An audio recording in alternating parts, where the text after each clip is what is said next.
Watermelon juice कोणाक आवडणार नाही असं होऊचाच नाही. लहान मुलांपासून मोठ्यांपर्यंत सगळ्यांकाच आवडतात. आणि गरमीत तर ज्यूस वगैरे पिणं म्हणजे एकदम भारीच वाटतं. आज मस्त असं वॉटरमेलन ज्यूस बनवूया. वॉटरमेलन छान असं कापून घेतलंय. हे सब्जाचे बिये असत आणि हे ना गोंद कतिरा असा.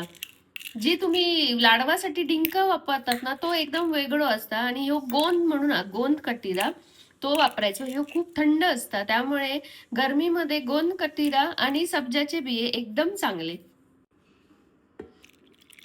ह्याच्यात ना पाणी घालतोय आणि 1-2 तास भिजत ठेवते. मस्त असे ना फुलांवरती येतले. सीड मध्ये पण पाणी घालून ठेवते आणि ह्यांका चांगला फुगवून घेऊया.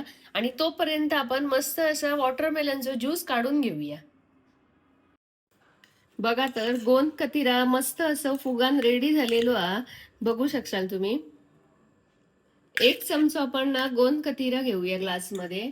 काचेचा ग्लास घेतलाय मी इकडे.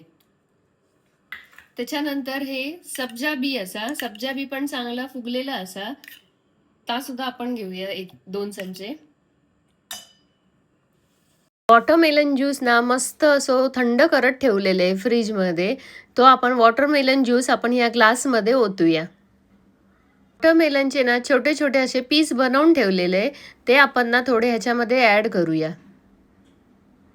चला तर मग आपलं वॉटरमेलन ज्यूस मस्त असो थंडगार आणि रिफ्रेशिंग रेडी झालेलं असा. नक्की ट्राय करून बघा तुम्ही पण आणि कमेंट करून पण सांगा वॉटरमेलन ज्यूस कसं झालो तो. धन्यवाद.